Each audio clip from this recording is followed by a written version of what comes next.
All right, Go Bros. What is up? I got Mr. Jonathan Graham from sunny California. What up, Jonathan? Hello, hello, hello. Pleasure to Hey, be Jonathan. here. Yes, sir. Let's start this off, brother, with just like a 3 to 4 minute story of Jonathan Graham's life from the day you were born till now. Yeah, originally born in Michigan. Lived there for about 6 months and then moved to California, where my mom's from, and grew up there pretty much all my life. Studied electrical and computer engineering in school. Always had a passion for business, though. Spent the first few years as an engineer, and then moved to more business-focused roles. Had some entrepreneurial efforts along the way. Weren't quite successful. That's what actually led to my focus in real estate. I was trying to find the business with the highest probability of success. So doing some research, I realized I was in insurance and banking and real estate. So that's where I made the decision to do that after shutting down being a co-founder of a mobile app company. But yeah, currently W2 guy, work at Apple, planning to exit here in the next year. That's where I joined GoBundance a little over a year ago. Wanted to put myself around other folks who were like-minded, had similar approach to life, and appreciate some of those same conversations. So it's been good doing that. Interest-wise, I enjoy being active, being outdoors, basketball, golf, snowboarding, tennis, running, hiking, number of those things. Typically like to use my passport every year. Didn't do it this last year with COVID, but yeah, definitely looking to do it in 2021. Awesome. Hey, let me stop you real quick, Jonathan. I see you have headphones on. Is there a microphone on those headphones? So it sounds like not on, like that it's coming through your computer. You may want to look at Zoom too, down at the bottom left. You can Select the switch microphone.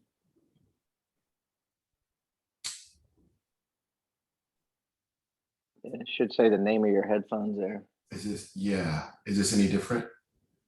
Hello, hello. Keep talking. Hello, hello, hello, hello, hello.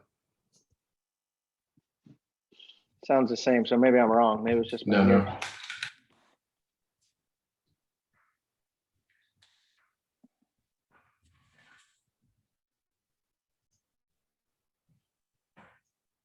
Because it was just echo. It was just a little echo, so I thought.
You good?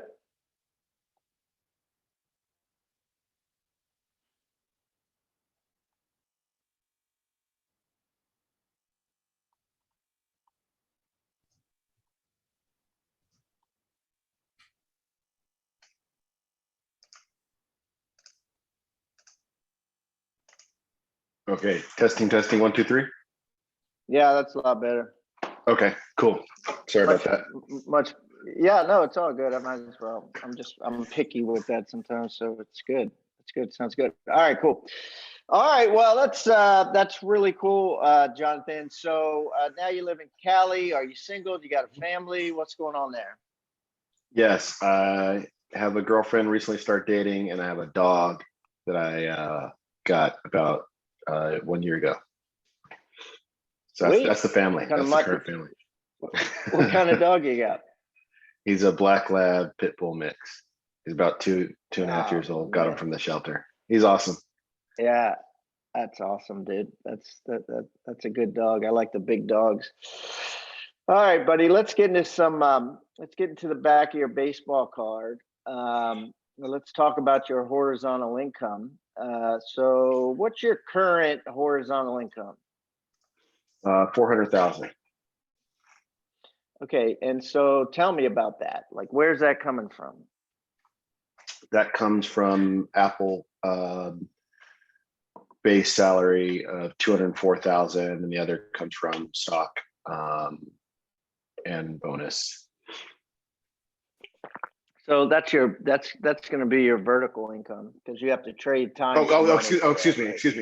Yeah. My bad. Yes, I've got Yep. yes. Yep. Correct. Horizontal So income is $30,000. Okay. So Correct. all right, cool. And what do you do for Apple? I work on the App Store team, helping companies grow their businesses. So a lot of analytics and optimizations of top to bottom funnel optimizations. Yeah, they got you pretty good at 400 grand. I know Jamie Gruber, who does these podcasts as well, just left his job at Geico with a similar salary, and it was very hard. I mean, he thought about it for a year or so to give up that salary to go into the world of entrepreneurial horizontal income more than working for the man. So anyways, you should definitely connect with him. I will, absolutely. He's a good guy. I met him in Colorado last year, but I hadn't followed up with him. So yeah, he just literally left recently, like in the last 30 days. So talk about the emotions there of stepping off the cliff. All right, so the 30 grand. So what do you got that in? How are you getting that horizontal income? That's in a rental that I have in a triplex, and then dividend paying stocks. There we go. All right, and so what is your horizontal to net worth ratio? Your horizontal income, the 30 grand, as a percentage of your total net worth? Yeah, so that $30,000 out of my net worth is $2.3 million. So that would be like 1.5%. 1.3%, correct. Yeah, two, three.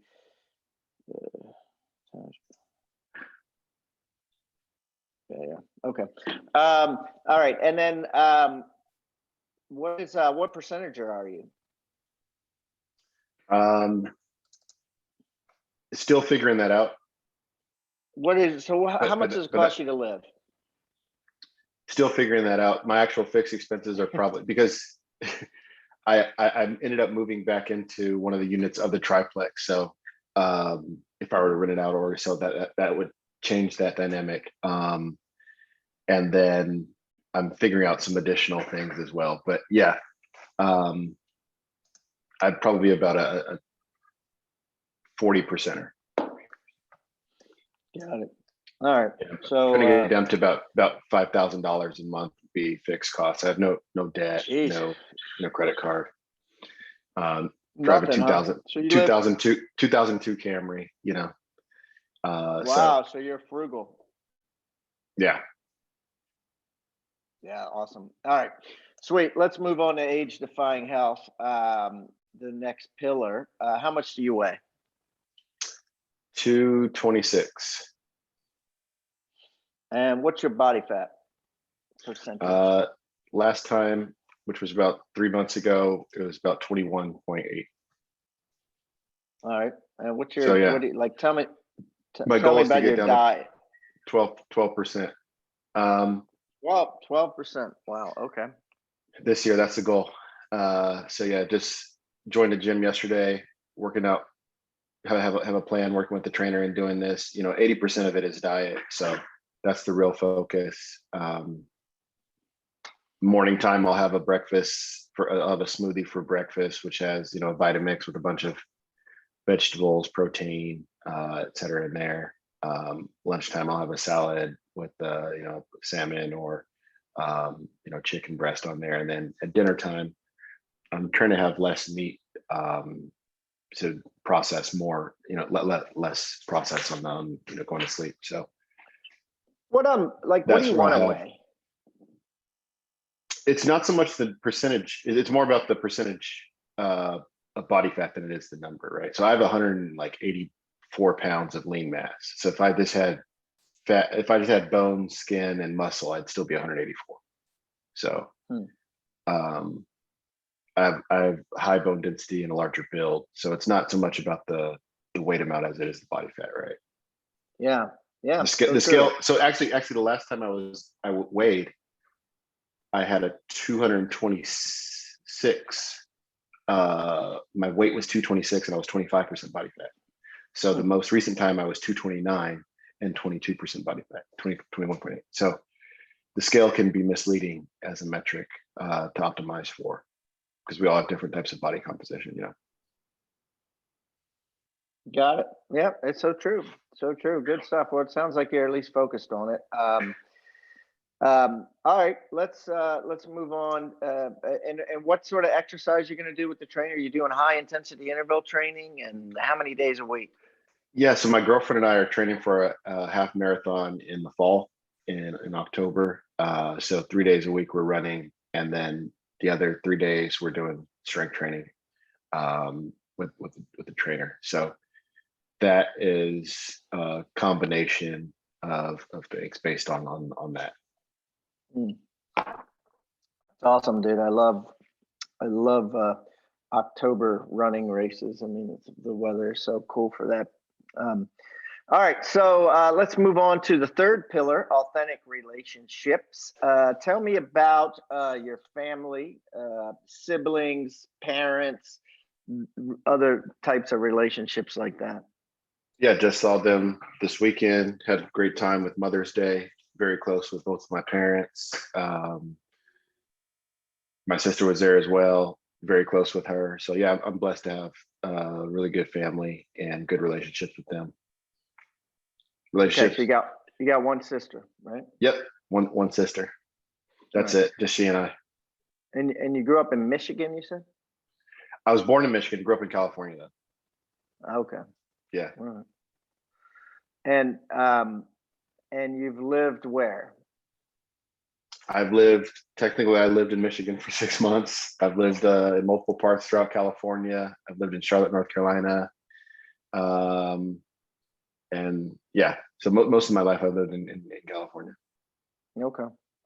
All right. So let's talk about those outside of blood relatives or blood relatives. But if you died today, who would be your 6 pallbearers? Great question. Pallbearers are typically males, right? Typically males, but not to say that you can't have a female pallbearer. Got it.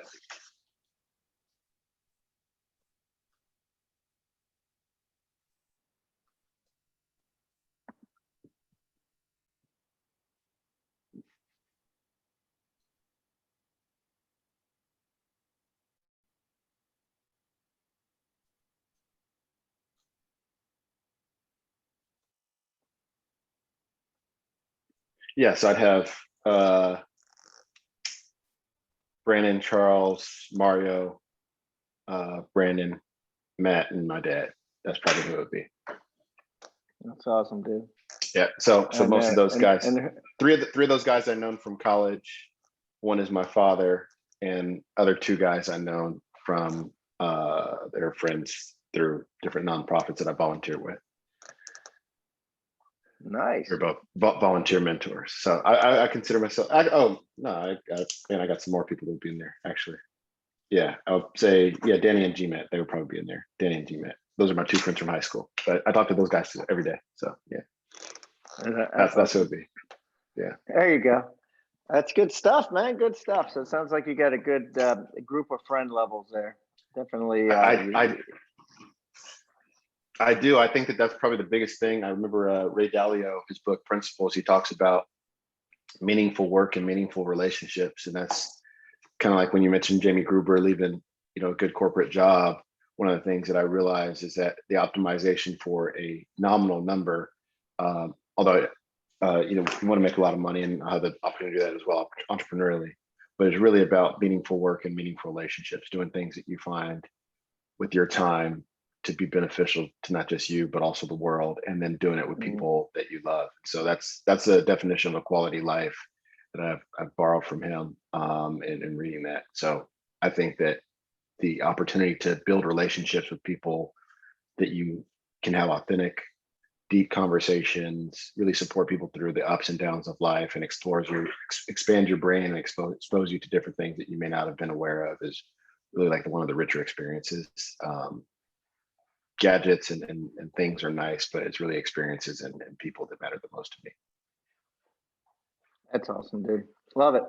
All right, so let's talk about your life happiness index. What is your LHI? I don't know how to calculate that.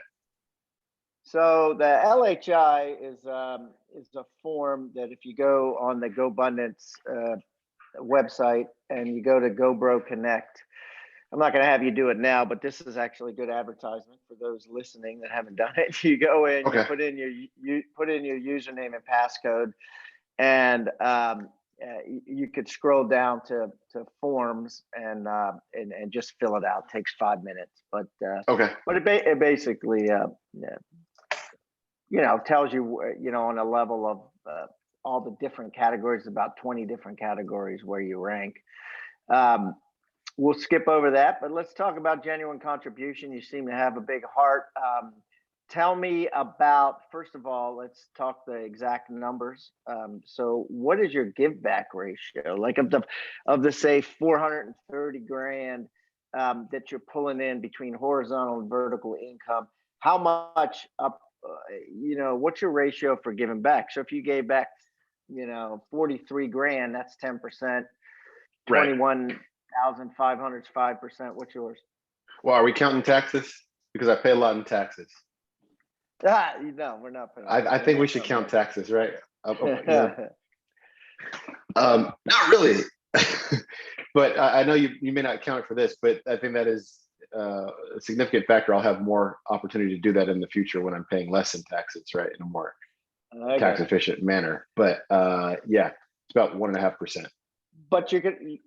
And you could also, hours volunteered, as count. You just figure out your monthly, you figure out your hourly rate, and you times it times the amount of hours you volunteer. So you mentioned you have some mentors or some people you work with at a nonprofit. What is that about?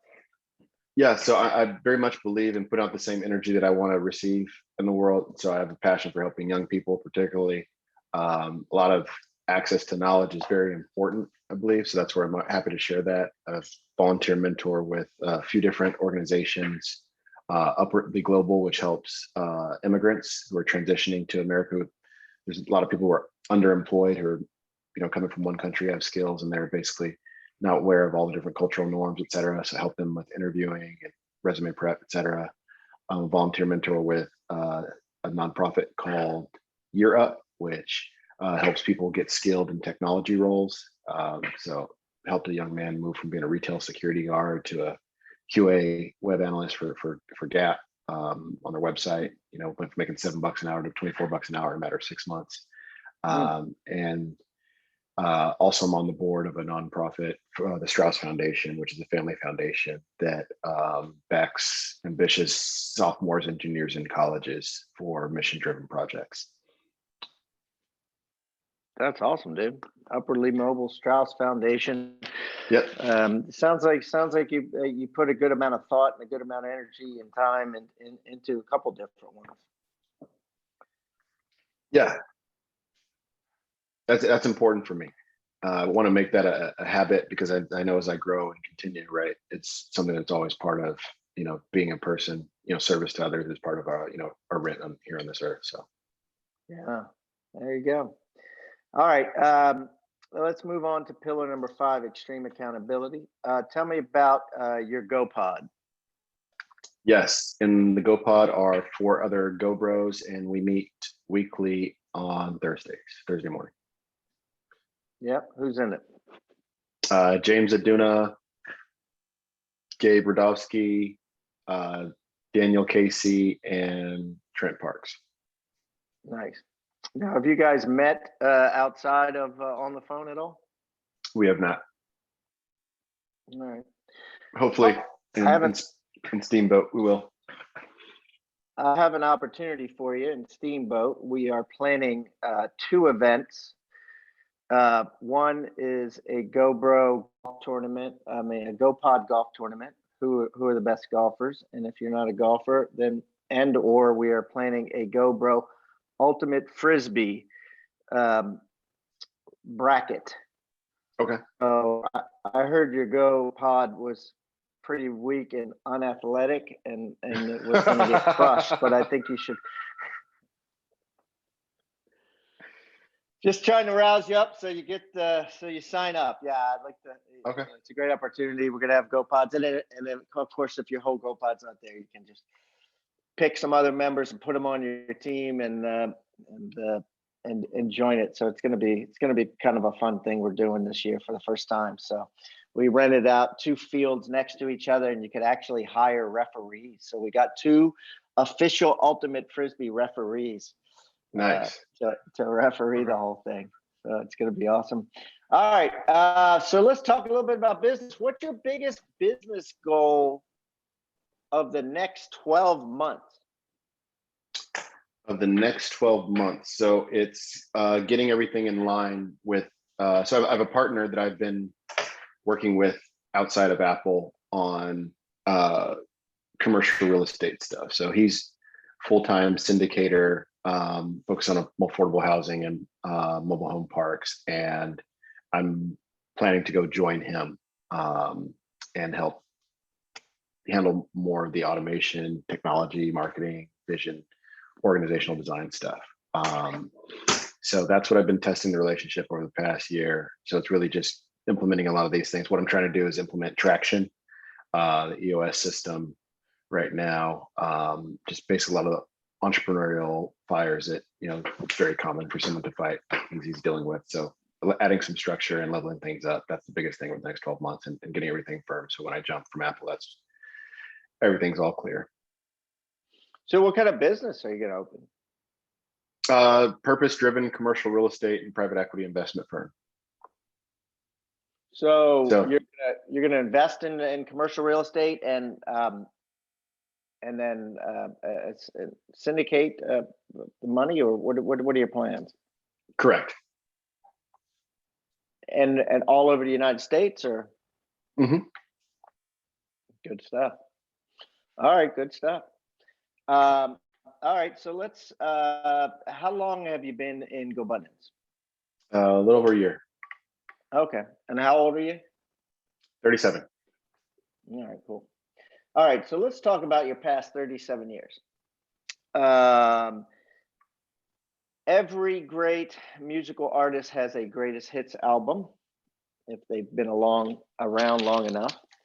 And I want to know what Jonathan Graham's greatest hits are for the past 37 years. So if you had to pick 3 really poignant moments, like moments where, you're dying and you're looking back and these 3 moments are flashing through your eyes as like the 3 best moments of your life, what are they?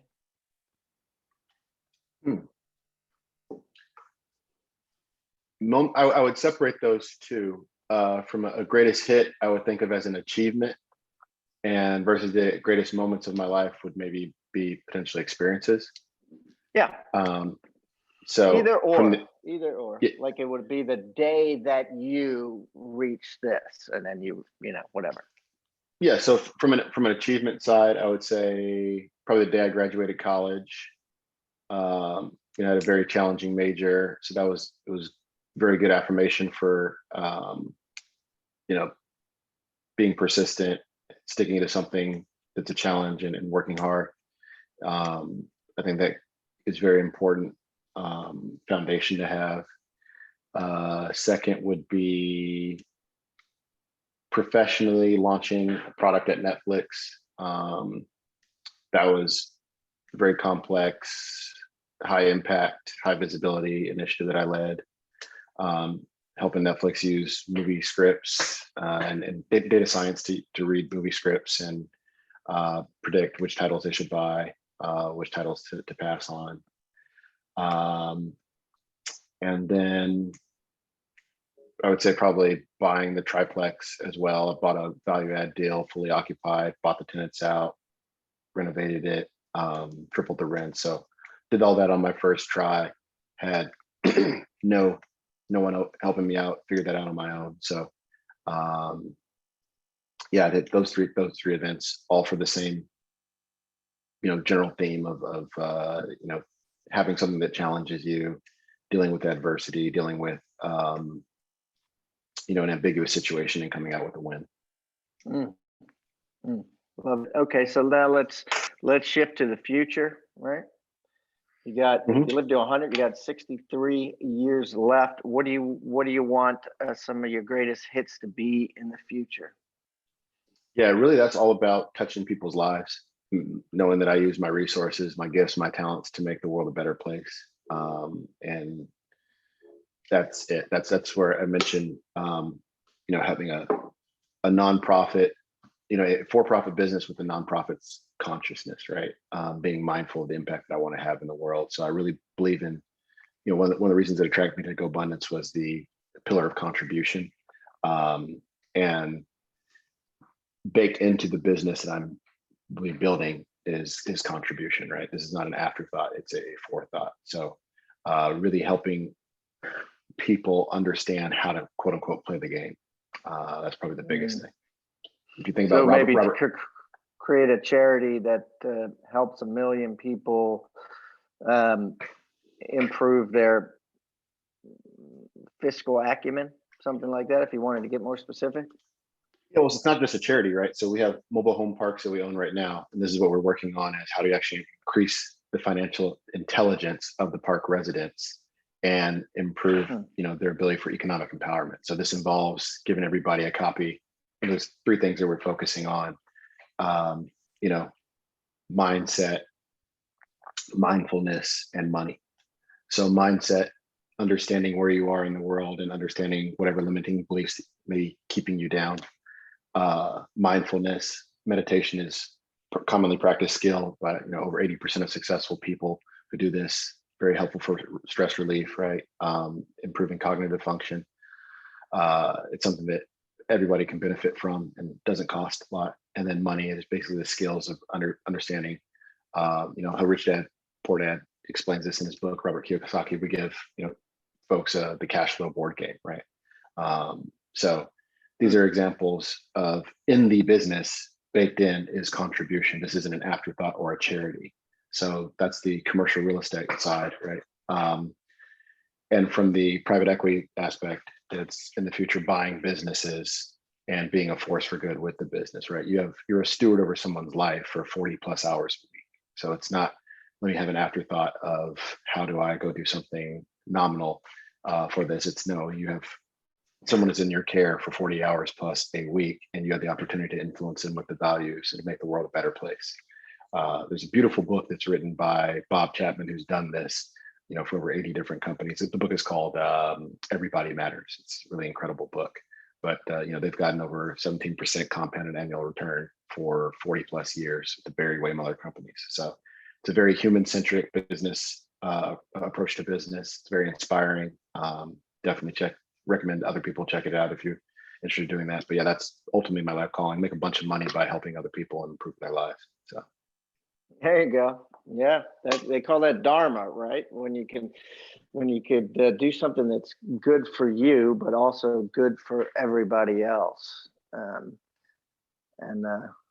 that's what it is, right? Making money and improving everybody's lives around you, making money. So let's wrap this up, Jonathan. Actually, normally what we do is we spin from the GoBundance app, but I was reading this morning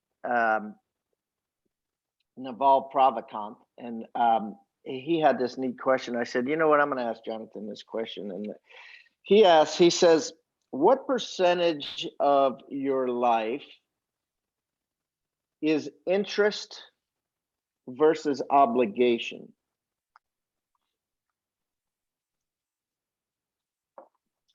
Yeah, I'd say about 40%. 40% is Interest. and 60 obligation.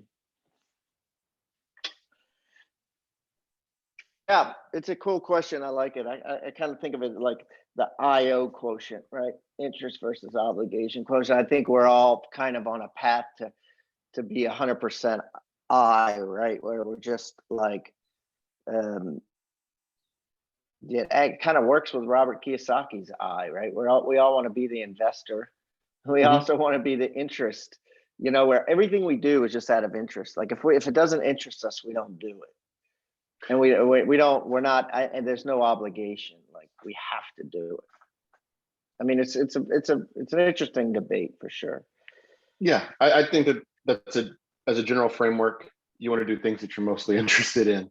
But I do think that there are things such as if your partner you're married to does get cancer, you're not really interested in being in a hospital by their side, but I think there is a moral obligation to support somebody that you made a commitment to before your friends, family, and God to be there for. So I think there's a lot of,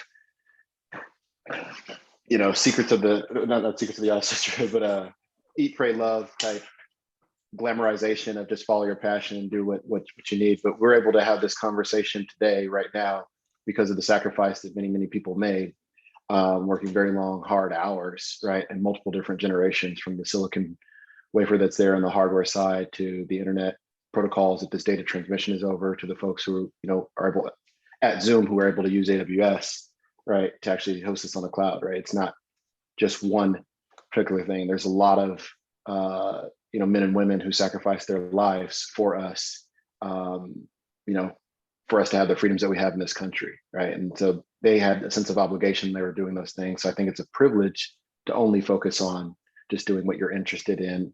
Yes, as a general framework, you want to have more things that you're interested in that day, but I do think that we have an obligation to do things. But it would be up to a separate person, because if you were a nurse, you may be interested, right, in that type of stuff. Or I'm saying people were drafted. People were drafted. They were not, if they were only interested, they would have dodged the draft, right? They're like, no, I have an obligation to my country. I'm going to go do it.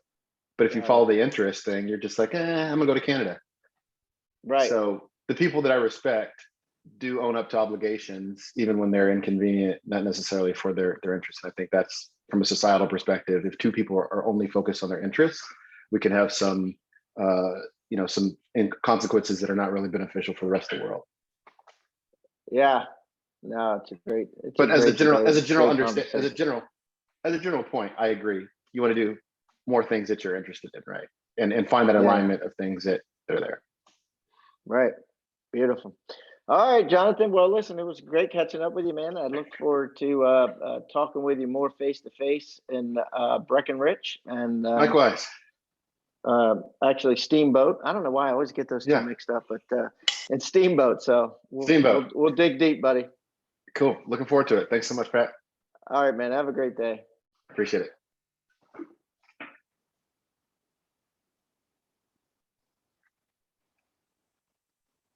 All right, boss. You're good, man.